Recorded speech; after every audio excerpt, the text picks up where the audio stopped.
मनुष्य के दांत जो होते हैं ये 4 प्रकार के होते हैं। इस पे आज हम लोगों को बात करना था, जिसमें पहले नंबर प्रकार को हम लोग कहते हैं इंसीजर। पहले नंबर प्रकार को हम लोग कहते हैं इंसीजर, दूसरे को हम लोग बोलते हैं कैनाइन, तीसरे को हम लोग बोलते हैं प्रीमोलर और चौथे को बोलते हैं मोलर। ध्यान से सुनेंगे कौन कौन से दांत के प्रकार हैं। तो इंसीजर है, कैनाइन है, प्रीमोलर है और मोलर है। अगर हम लोग बात करें तो इंसीजर को आई से डिनोट कर सकते हैं, कैनाइन को सी से, प्रीमोलर को पी से और एम से मोलर को। तो अगर हम लोग बात करें तो जो दूध के दांत होते हैं वो ICPM 2102 और 4 सेट में दांत रहते हैं, ये आपको पता होगा पहले से। तो अगर हम लोग इसको जोड़ें तो लगभग ये 20 दांत हैं।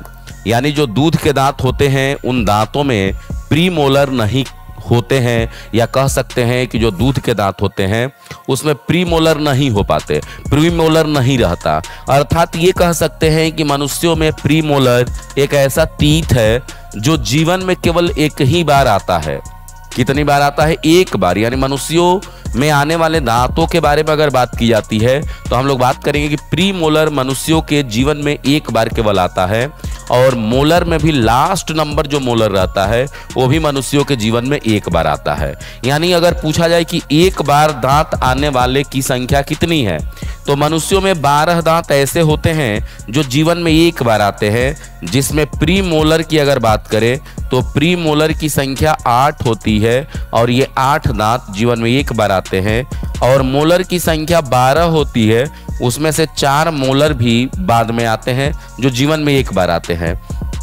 तो ध्यान से ये इसको याद रखेंगे कि मनुष्यों में ऐसे दांतों की संख्या कितनी है जो जीवन में एक बार आते हैं। तो ऐसे दांतों की संख्या 12 है, जिसमें प्रीमोलर 8 है और मोलर जो है वो 4 है, ये 12 दांत। तो हम लोगों ने सीख लिया यहाँ पर, समझा इन चीज़ों को कि मनुष्यों में जो दूध के दांत होते हैं उनकी संख्या 20 होती है, जिसमें इंसीजर, कैनाइन, प्रीमोलर नहीं होता और मोलर होते हैं। और यही जो मोलर है 8, हालांकि इनकी संख्या अगर एडल्ट की बात करें तो एडल्ट में इनकी संख्या हो जाती है अधिक। जैसे अगर हम लोग बात करते हैं एडल्ट टीथ का, तो एडल्ट टीथ को अगर हम लोग देखें तो ICPM तो 2123 और 4 सेट है तो इसको 4 से मल्टीप्लाई कर देंगे तो 12 और 4 दूना 8, 4 और 4 दूना 8, 8 8 16 4 20 12 32।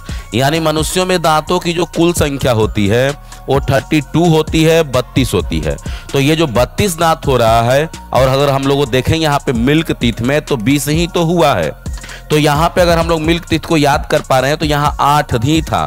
तो 4 दांत जो है मोलर वाले ये आते हैं बाद में, लगभग 18 साल के बाद, और इसी दांत को हम लोग कहते हैं विजडम टीथ के नाम से जानते हैं। इसी को अकल के दांत के नाम से हम लोग जानते हैं। क्लियर?